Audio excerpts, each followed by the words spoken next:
In many games, knowing is half the battle, but in a game as deep as Apex Legends, knowledge might be most of the battle. So today, in order to help you, my dear viewers, I'll be giving you 21 tips that every Apex player must know to give you a huge edge in fights. Let's just dive straight into it. Let's start off with a feature that was added in one of the most recent patches. As y'all might know, opening a red loot bin as an assault class character will give you smart loot with very generous upgrades to the weapons that you or your teammates are carrying. But what if you don't have any weapons? Turns out that the game will give you guaranteed weapons if you or nobody on your team has any weapons at all, which is especially useful if you need a guaranteed weapon off drop.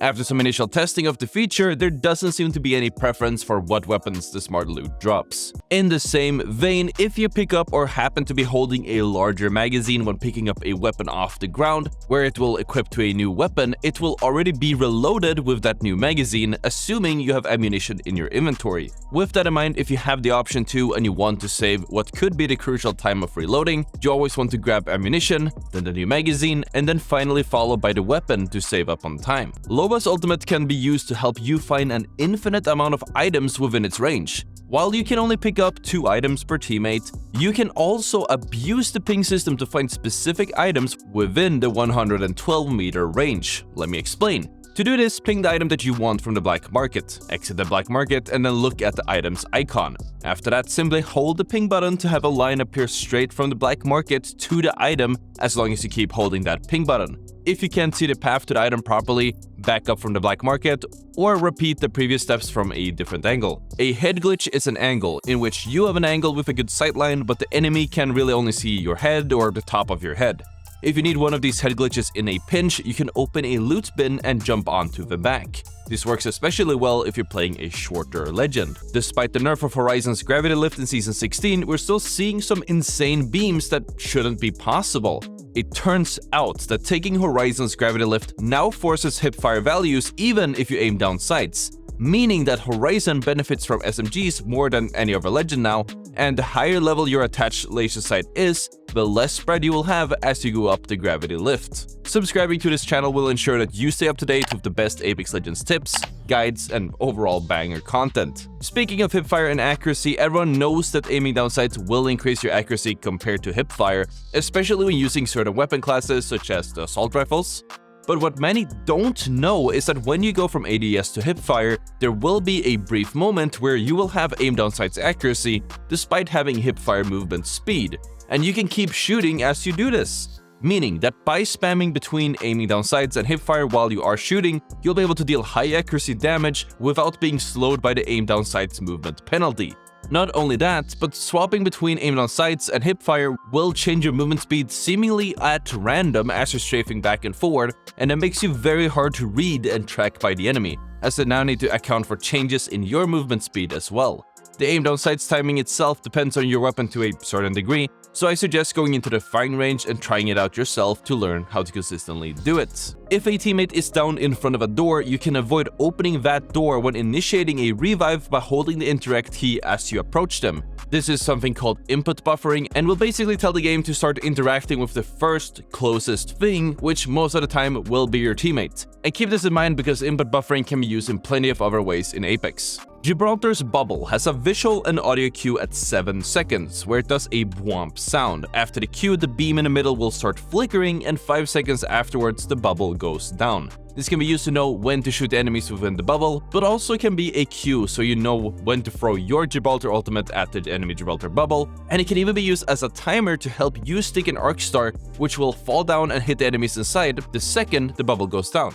Point being, the bwomp will save you from needing to manually count backwards from when Gibraltar's defensive dome goes up. When jumping off the dropship, assuming that there aren't any obstacles on the way down that you need to account for, you will generally want to jump out at 450 meters away from your target to ensure that you get there as fast as possible. PC players can crouch spam even when using a revive beacon by using the toggle crouch bind, which is bound to the C key by default. And on the topic of PC binds, I also want to add that while everyone knows about keys 1 through 3 for weapon 1, for weapon 2 and your melee, not many know about the keys 5 through 9. These are some default binds that you definitely want to learn, as they save you from needing to open your heal wheel all the time.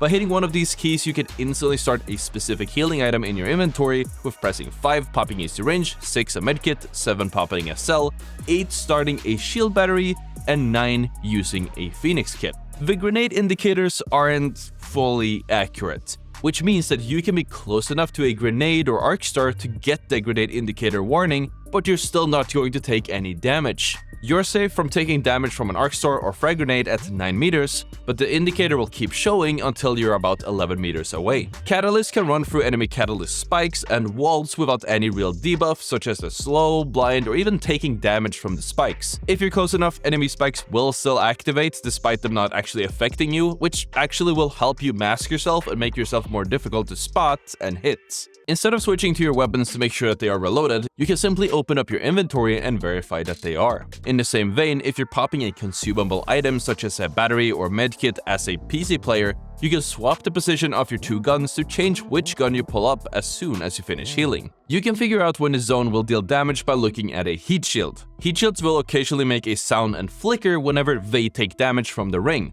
But before you go and do this in-game, keep in mind this is not the same timing of you taking damage.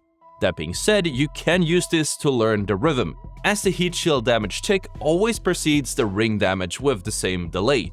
That being said, no amount of explaining will show you the timing as well as this clip right here. Speaking of ring damage, it might be worth knowing that Zone 1 and Zone 2 deal the same amount of damage, and if you're stuck outside of the zone, rotating or whatever, and want to get the most out of your finite amount of heals and medkits while not being stuck healing instead of rotating, you want to start a medkit when your remaining health bar is right underneath your first shield bar. For Zone 4, it will obviously be a lot different because obviously it deals a lot more damage, and you instead want to pop a medkit after the 4th time that you take damage. Not only can Loba craft her teammates' banners on account of being a support legend, and not only can she grab them from her black market instead of waiting for them at the replicator, but Loba can actually steal enemy banners when they're crafting them in the replicator as well, which is a great way to either bring your own teammates back or to absolutely destroy the spirits of the reviving team. If you see an attachment or an item that someone on your team could benefit from, there's a small little dude in the top right of the item plate. If you ping this item,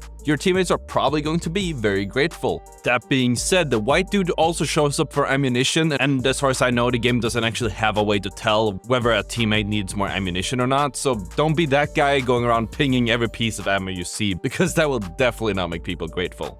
With the buff of Mirage, it might be worth to know that if a Mirage pops his ultimate or uses his passive by starting a revive close enough to you, there will be blue transmitters that glow and give away the real Mirage and his position. Another tip is that Mirage's clones never kick up dirt, while the real one does. And if you like tips and you think these tips are great, make sure to check out the video on the screen for 1 tip for every weapon in Apex Legends. Thank you so much for watching, and I will see you all tomorrow.